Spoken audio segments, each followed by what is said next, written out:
noches, hermanos y hermanas. De parte de la Comisión Diocesana para la Prevención del Abuso de Menores de Edad y Adultos Vulnerables, le damos la más cordial bienvenida a esta tercera noche de formación del curso básico de prevención del abuso contra menores de edad y adultos vulnerables.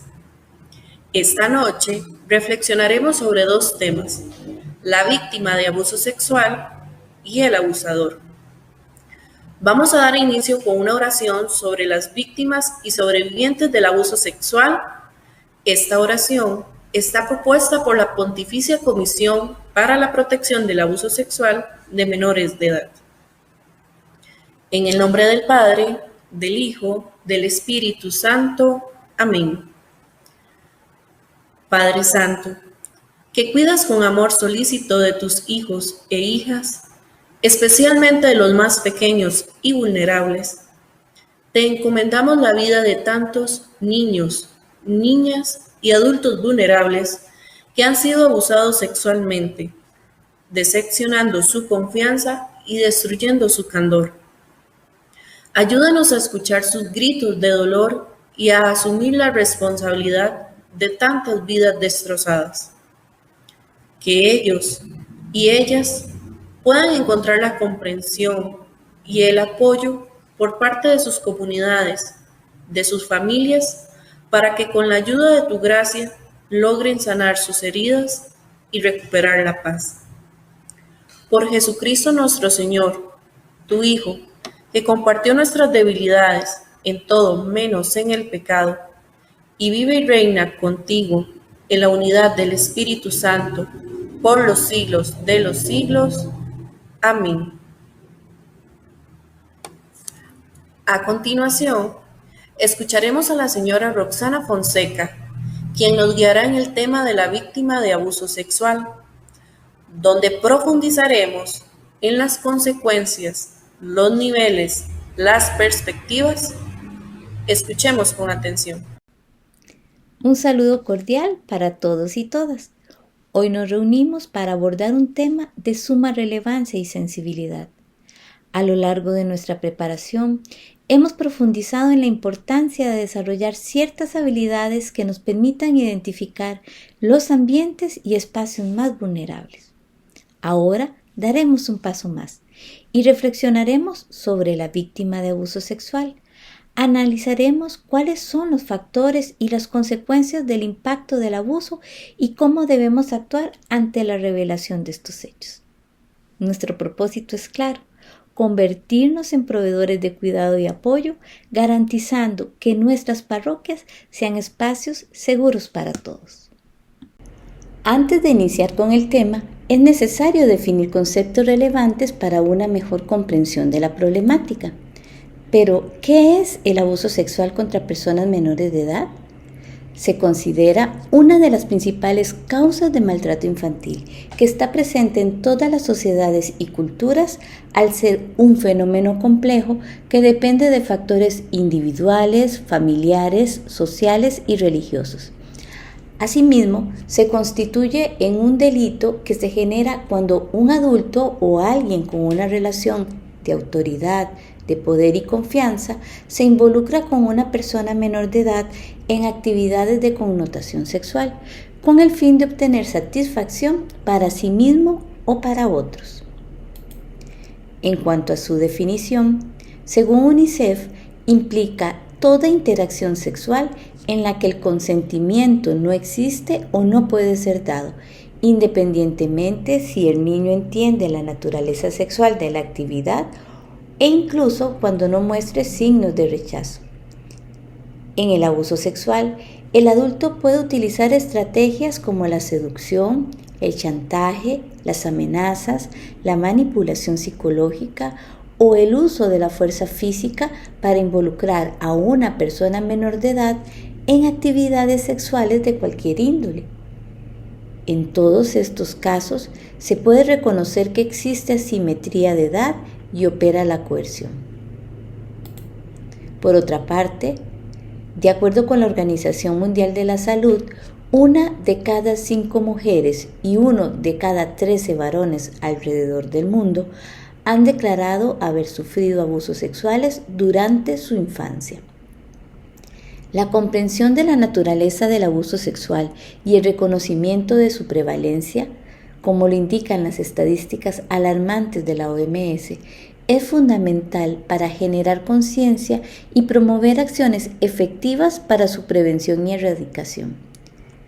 Es esencial que como sociedad, como iglesia, nos comprometamos a proteger a los más vulnerables, implementando medidas que aseguren su seguridad y bienestar. Por otra parte, en nuestra sociedad persisten creencias arraigadas que dificultan la identificación y el adecuado acompañamiento del abuso sexual. Una de ellas es la invisibilización, caracterizada por minimizar o ignorar la gravedad del abuso, lo que frecuentemente impide su denuncia y la adopción de medidas de protección necesarias.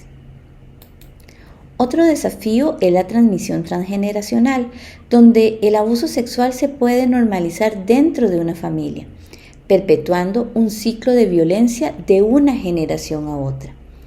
Esta situación crea barreras adicionales para detectar y detener el abuso. Además, la victimización de quienes han sufrido abuso sexual es crucial, ya que enfrentan estigmas y prejuicios que afectan profundamente su recuperación y reintegración social. Un ejemplo de esto es cuando son vistas con sospecha o se culpan injustamente por lo que les ha sucedido. Es esencial abordar estas concepciones erróneas para ofrecer un apoyo efectivo a las víctimas y prevenir futuros casos de abuso sexual infantil. En relación con los efectos del abuso sexual, es crucial considerar los conceptos de las dinámicas traumáticas planteadas por David Finkelhor y Angela Brown. Estos expertos en el tema del abuso sexual identificaron 4 factores que podrían causar un trauma en las víctimas. En cuanto a la dinámica que nombraron sexualización traumática, indican que el abuso sexual puede dejar una profunda huella en la sexualidad de la víctima, generando confusión, culpa, vergüenza y problemas de intimidad en las relaciones futuras. Estos efectos podrían ser duraderos en la vida sexual y emocional de la persona, manifestándose en dificultades para establecer relaciones íntimas, disfunciones sexuales, aversión al contacto físico o problemas de autoestima relacionados con la identidad sexual. Con lo referente a la traición, el abuso sexual implica una grave violación de la confianza y los límites, ya que el ofensor generalmente es alguien en quien la víctima confía como un miembro de la familia, un amigo cercano o una figura de autoridad. La traición emocional y psicológica experimentada por la víctima puede ser abrumadora, ya que la persona que debería protegerla y cuidarla se convierte en su ofensora. Las víctimas de abuso sexual a menudo enfrentan la estigmatización social, siendo juzgadas, culpadas o marginadas por su experiencia. La sociedad puede tener dificultades para comprender y apoyar a las víctimas, lo que puede llevar a sentimientos de aislamiento y vergüenza.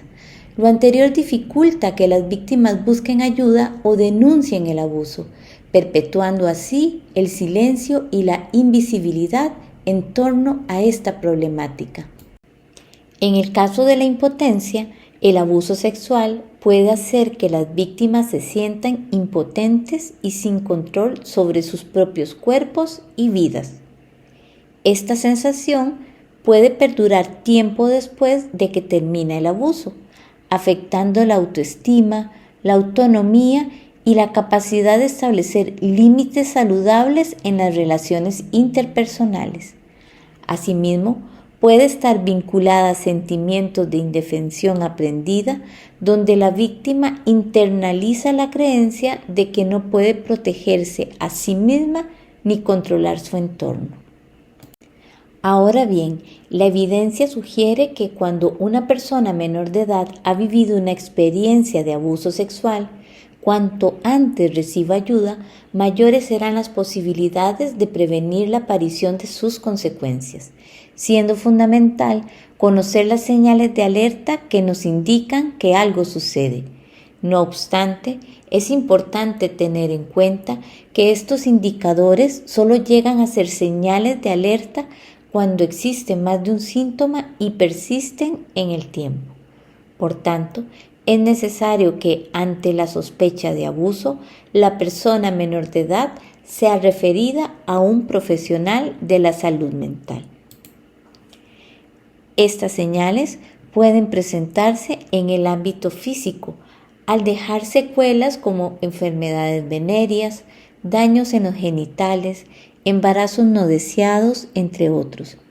Además, puede asociarse con problemas de abuso de sustancias o desórdenes alimenticios.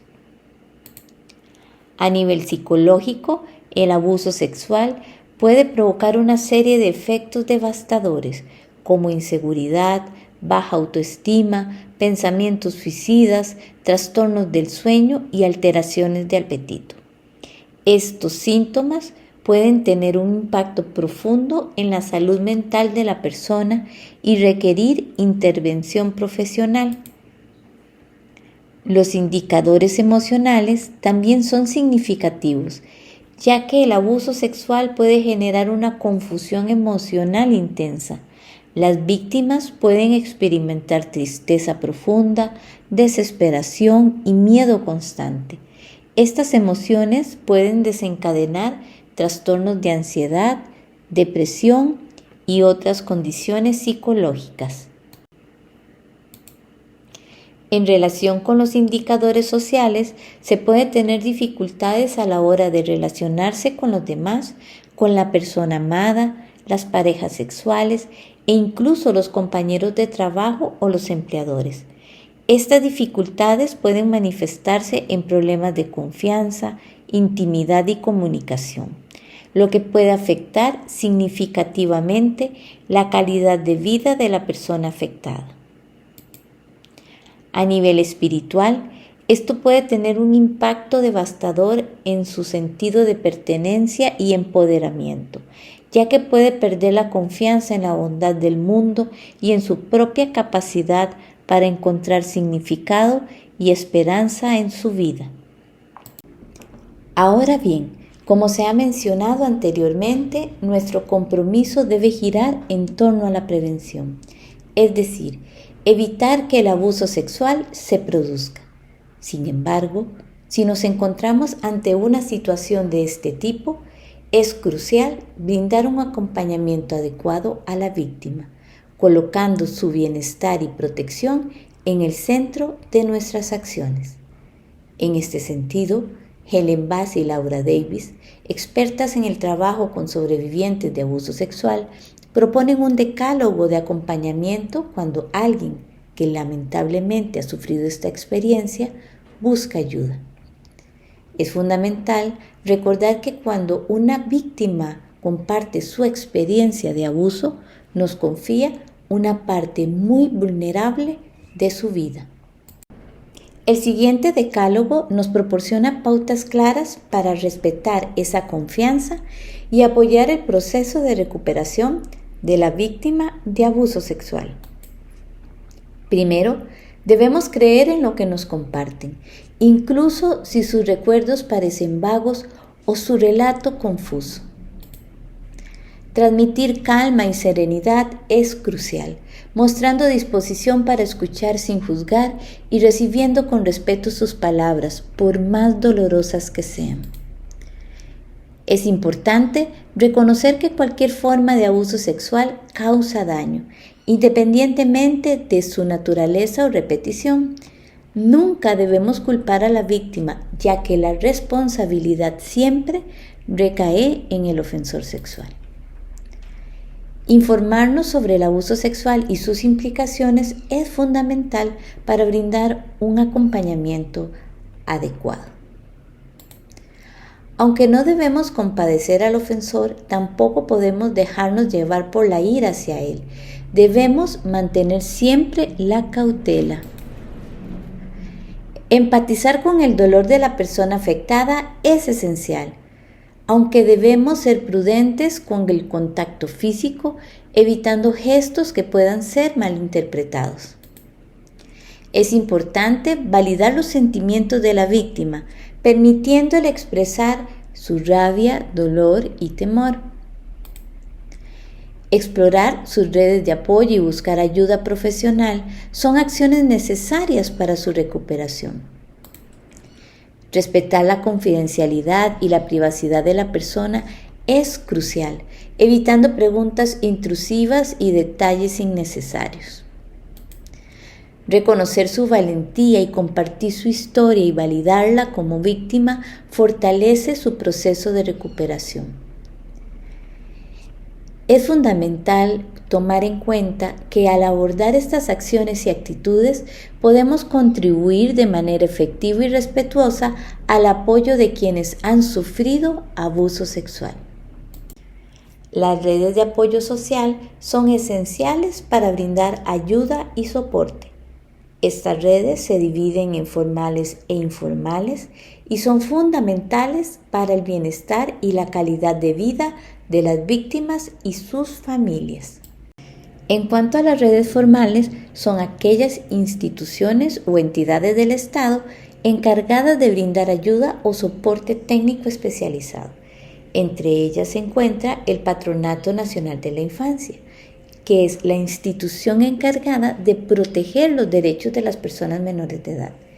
Ofrece atención, consultas y se pueden realizar las denuncias. Asimismo, el organismo de investigación judicial es el ente encargado de investigar este tipo de delitos. En casos de emergencia, se ofrece el servicio 911.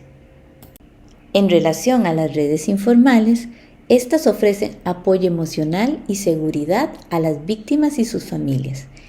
Entre ellas encontramos las redes primarias, que son la familia, los amigos, los vecinos, y brindan cuidado, afecto y socialización. También se encuentran las redes secundarias, que son todos aquellos grupos de apoyo, ONG, organizaciones religiosas, entre otros, que ofrecen consejo, apoyo emocional y facilitan los contactos necesarios para realizar las denuncias. Entre estas se encuentran la Fundación Ser y Crecer y la Diócesis de Alajuela, que proporciona una oficina de denuncias de abuso sexual. Estas denuncias pueden enviarse al correo ambienteseguro@diocesisdealajuela.com.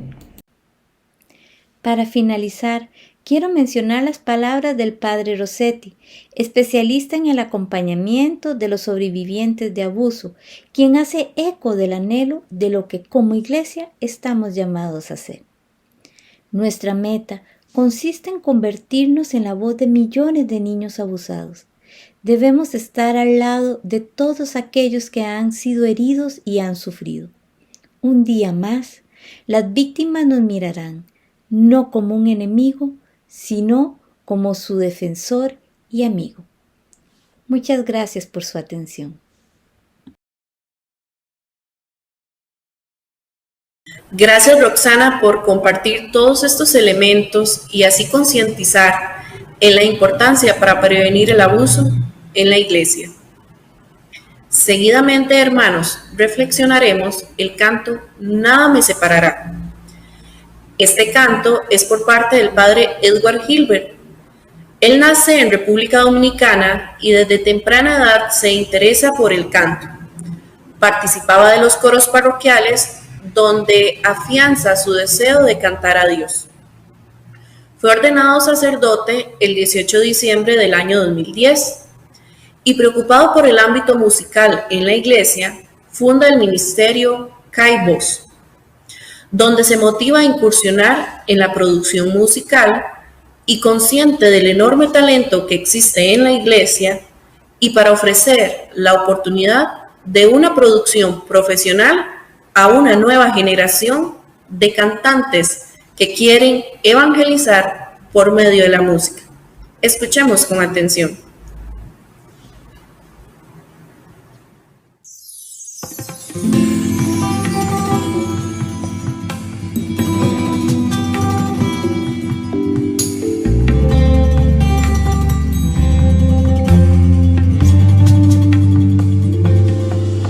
Aunque esté triste, nunca cedo el desaliento. Si me persiguen de la palabra, yo me acuerdo que todo obra para bien del que ama al Señor, pues venceremos con su fuerza y por su amor. Nada me separará de tu amor y tu bondad, ni tribulación ni angustia de ti me apartarán. Nada me separará, tú me llenas de tu paz para enseñar a la gente que en ti se puede confiar.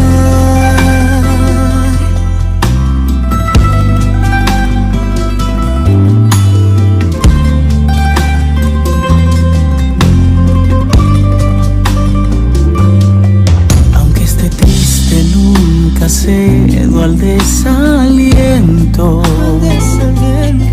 Si me persiguen de la palabra, me acuerdo que todo obra para bien del que ama al Señor, pues venceremos con su fuerza y por su amor. Nada me separará de tu amor y tu bondad, ni tribulación ni angustia de ti me apartará. Nada me separará, tú me llenas de tu paz para enseñar a la gente que en ti se puede confiar. Nada me separará tu amor y tu bondad, tribulación y angustia de ti me apartarán. Nada me separará,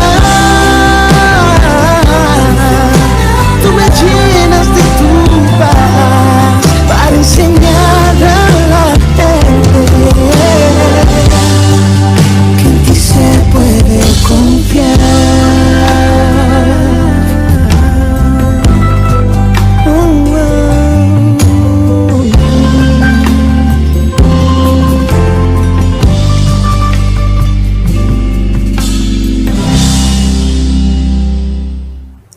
Hemos escuchado el canto Nada me separará del padre Edward Gilbert y esperemos que frases como tú me llenas de tu paz y en ti se puede confiar hayan hecho eco en el corazón de cada uno de ustedes. A continuación, el padre Alexander Salas nos hablará sobre la persona del abusador y profundizaremos en características, términos y aspectos para conocer cómo es el actuar de la persona que abusa. Escuchemos atentamente. Continuamos dando pasos en nuestra formación en este curso básico de prevención del abuso. Y en este espacio formativo queremos profundizar, ahondar un poco sobre la persona que abusa. El abusador, o como se dice en algunos ámbitos, el victimario. La persona que abusa. ¿Qué podemos decir? Hay algunos elementos a tener en cuenta, elementos que nos puedan ayudar a reconocer la posibilidad de que se pueda presentar esta problemática en alguna persona. Es importante afirmar como punto de partida que en todo abuso a las personas se les utiliza. A las personas se les cosifica, se les instrumentaliza. El mensaje de la persona que abusa en el fondo es: soy superior a ti. Por lo tanto, el abuso es siempre un abuso de poder y un abuso de confianza. especialmente en las relaciones de dependencia. Tengamos esto presente. Hemos ahondado también en este curso sobre elementos del abuso. Tenerlo presente a la hora de hablar de la persona que abusa es importante. Podemos afirmar que el abusador es un depredador que toma al otro como una presa. De hecho, niega la existencia del otro como persona y agrede su subjetividad, tanto física como psíquica, y más allá de que el cuerpo pague un tributo, lo deja simultáneamente devastado en su psiquismo. De modo que la problemática del abuso abarca las dimensiones diversas de la persona y le hace mucho daño. Precisamente por la gravedad de lo que implica la dimensión del abuso, es que es importante evitar toda posible acción abusiva. Para ello es que son necesarios programas específicos de formación humana como este que estamos teniendo en nuestra diócesis. Es una manera concreta para evitar la posible acción abusiva. Para acercarnos a la persona que abusa, vamos a seguir, a grandes rasgos, los aportes de un investigador famoso en estos ámbitos y que habla del modelo FF, 4 factores, de un abusador. De modo que nos vamos a acercar poco a poco a estas cuatro factores que de una u otra manera se hacen presentes en las personas que abusan de otras. Un primer factor es lo que se llama la congruencia emocional con menores, relacionado con la incapacidad de relaciones íntimas no sexuales con adultos. Es un rasgo, por decirlo así, muy importante y que se hace muy presente en la persona que abusa, porque expresa normalmente una incapacidad, como lo dice el factor, una incapacidad de relaciones íntimas, profundas, no sexuales, con adultos. Si la persona es adulta, está llamada a que haya una congruencia emocional con adultos y no con menores. De modo que entonces suele darse esta relación con los menores y se percibe esa incapacidad para establecer relaciones maduras con personas adultas. Un segundo factor es la presencia de excusas y justificaciones para aliviar el sentido de responsabilidad y de culpabilización. Y la culpabilización son lo que se suelen llamar técnicas de neutralización. De modo que son personas que en la vida siempre presentan excusas y justificaciones, siempre encuentran maneras para aliviar el sentido de responsabilidad. Si ha asumido o le han hecho asumir algún tipo de responsabilidad, entonces siempre hay maneras de decir que eso, donde yo soy en el ámbito o en el área donde he asumido esta responsabilidad, pues no es todo culpa mía, y viene el tema de culpabilización, porque es culpa de otros generalmente. Si hay fallas en los ámbitos de responsabilidad, serán los otros los culpables, y yo siempre me presentaré como alguien que ha encontrado razones para suavizar mi nivel de responsabilidad. Un tercer factor es la creación de parte de la persona que abusa de un ambiente propicio para que el abuso pueda ocurrir. Y esto se va dando poco a poco. No suele ser de un día para otro, sino que es una capacidad que se va desarrollando de ir creando un ambiente propicio que un día puede llevar a que se cometa algún tipo de abuso. De ahí la importancia de percibir si este posible ambiente que favorezca el abuso se está suscitando en alguno de nuestros ámbitos. Y hablando de estos ambientes, es que ya en un lenguaje más nuestro de la Iglesia, podemos y se ha señalado la presencia de ambientes eclesiales tóxicos, que es importante con insistencia reconocer, prevenir, eliminar, trabajar, como es el caso precisamente del abuso de poder y de conciencia. Se va profundizando cada vez más en nuestra Iglesia cómo esa presencia del abuso de poder y del abuso de conciencia se ha convertido muchas veces en ese ambiente propicio para el abuso de muchas formas. Como también el ambiente donde predomina la dominación de unos sobre otros, no el servicio, no el trabajo de equipo, sino más bien ese ámbito de dominación, pues favorece un ambiente tóxico. Puede crear también un ambiente no propicio la manipulación religiosa, y es donde se utiliza las prácticas o ciertos pensamientos religiosos para manipular a las personas, y eso puede muchas veces propicia un ambiente abusivo. Favorecer el secretismo tampoco es sano. Es convertir que a los ámbitos de nuestras comunidades o de la Iglesia en ámbitos donde se impone el secreto por todo en temas que no necesariamente deben ser secreto. Eso favorece que se pueda crear un ambiente propicio para el abuso. Otro elemento que puede favorecer la creación de ambientes tóxicos en la Iglesia es la idealización del líder, de la persona que anima, de la persona que dirige, que está llamada a servir. Pero si idealizamos esa imagen, hace propicio, al no haber una relación, diríamos, de iguales en las relaciones interpersonales, puede crear ese ambiente propicio para el abuso.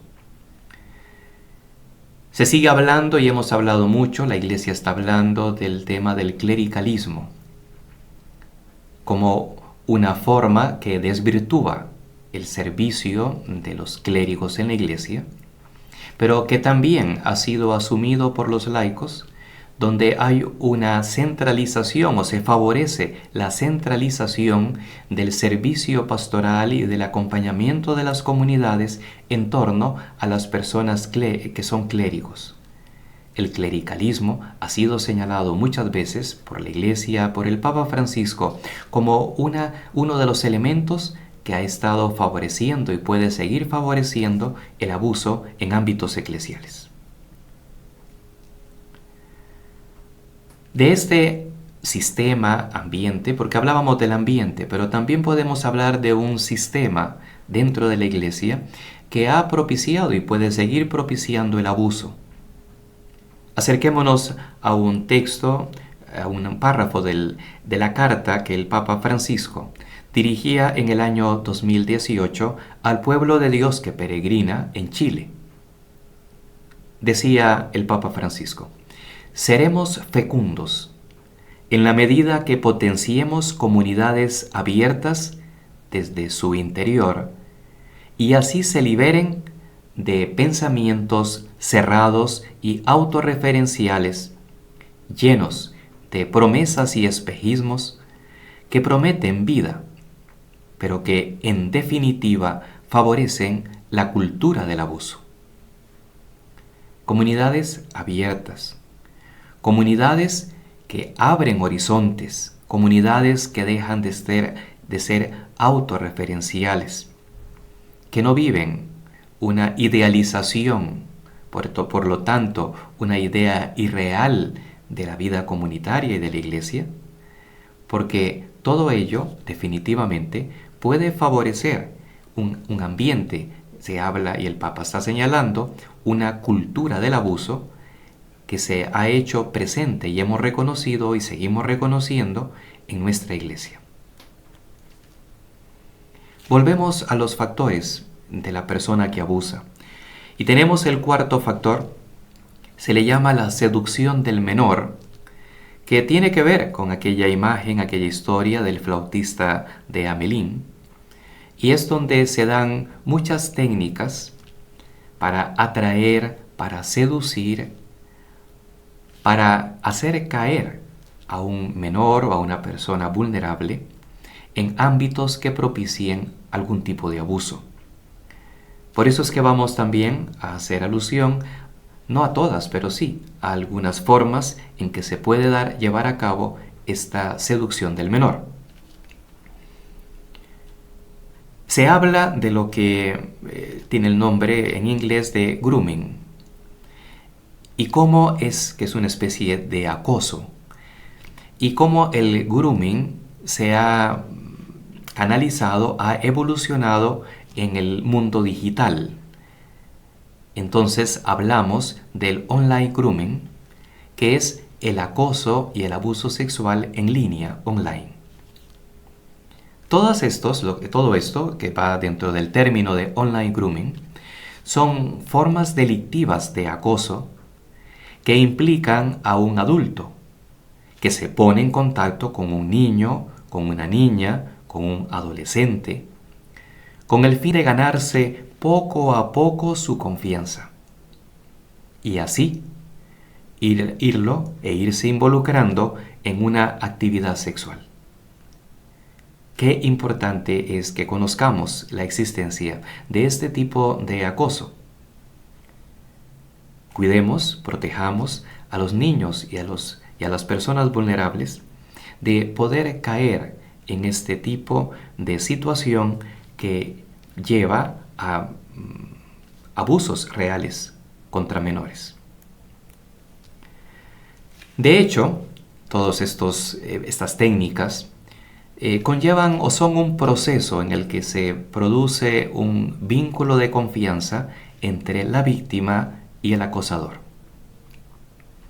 De hecho, el acosador intenta aislar poco a poco al menor y lo va desprendiendo de su red de apoyo. Esa es la dinámica. Me voy ganando tu confianza, voy creando un vínculo de confianza y al ir creando ese vínculo de confianza, voy alejándote de tu red de apoyo, que como pueden ser o suelen ser los familiares, profesores, amigos, mentores, personas que ayudan y que pueden apoyarme en mi vida, pues entonces el que abusa me va alejando de mi red de apoyo y va por lo general va generando un ambiente de secretismo y de intimidad. No lo cuentes, no le cuentes a nadie que estás hablando conmigo, no haría bien que se lo comentes a tus papás, no se lo digas tampoco a tus amigos. Yo soy un amigo muy especial para ti, pero tenemos que mantenerlo en secreto. Son formas de crear este ambiente propicio y de favorecer el abuso. Sobre este tema tenemos que también entrar sobre algunos elementos que han sido y siguen siendo estudiados cuando el que abusa es una persona religiosa, una persona que tiene responsabilidades dentro de la comunidad cristiana. Y entonces se ha podido reconocer que se reconoce una dinámica propia cuando la persona que abusa es un religioso, en el sentido de consagrado. Porque el estatus religioso se usa como herramienta de manipulación. Soy un sacerdote, soy un religioso, soy una religiosa, y eso hace que entonces entremos en una relación donde desde mi estatus puedo manipularte, puedo acercarte y se puede favorecer el ámbito del abuso. Muchas veces, cuando el abusador es un consagrado, entonces la religión se usa como medio para justificar la perversión o el canal inadecuado de sanación. O sea, se utiliza la religión para decir que esto que se hace es lo correcto, que esta es la manera de sanarte, de que esto es lo que Dios quiere, y es ahí donde entonces viene la religión utilizada para poder abusar de las otras personas. Se reconoce también una distorsión del pensamiento religioso, porque no se transmite lo que verdaderamente la fe y la religión cristiana, su vivencia, comunica, sino que se crean distorsiones y se ponen acentos en temas o en ámbitos que no son precisamente los ámbitos maduros y las formas maduras de vivir nuestra fe cristiana. También se ha podido reconocer cómo en muchas ocasiones se da un acomodo de la doctrina y de la explicación bíblica, de los contenidos bíblicos. O sea, es utilizar de un modo autorreferencial elementos de doctrina y de Biblia para poder favorecer el ámbito en el que pueda darse algún tipo de abuso. Hoy, con los avances que se han dado en la Iglesia y después de varias décadas de estar previniendo el abuso, debemos poner atención, se nos dice con claridad, debemos poner atención a las relaciones abusivas en la dirección espiritual o en el cuidado pastoral y la violencia sexualizada en estos contextos. De modo que es en ámbitos tan importantes para el crecimiento de las personas, como son el cuidado pastoral y la dirección espiritual, ahí debemos reconocer cómo pueden darse relaciones abusivas y cómo también se pueden presentar elementos de violencia sexualizada. A menudo, el abuso sexual de un individuo va de mano con el abuso espiritual. Eso lo han revelado muchos estudios. Pero, por supuesto, también es cierto que ambos pueden ocurrir por separado. De modo que abuso sexual, abuso espiritual, muchas veces unidos, pero también existe en muchas ocasiones o solo el abuso sexual o solo el abuso espiritual. Mientras que en el abuso sexual se desprecia la autodeterminación de la sexualidad del individuo, eso ya lo hemos comentado, el abuso espiritual representa un desprecio de la autodeterminación espiritual. Por eso es que frases como el amor de Dios, la voluntad de Dios, muchas veces han servido para legitimar el abuso en ámbitos eclesiales. Vean cómo entonces es importante reconocer los diferentes tipos de abuso, de lo cual hemos hablado y estamos hablando en este curso básico, pero poner atención particular en ámbitos y formas específicas de nuestra vivencia ordinaria en las comunidades cristianas. De este modo, queremos crear esta iglesia nuestra que sea un hogar seguro. Un hogar seguro para los niños y las niñas, para los adolescentes, los jóvenes. Un hogar adulto para todos y todas, de modo particular para los adultos en situación de vulnerabilidad.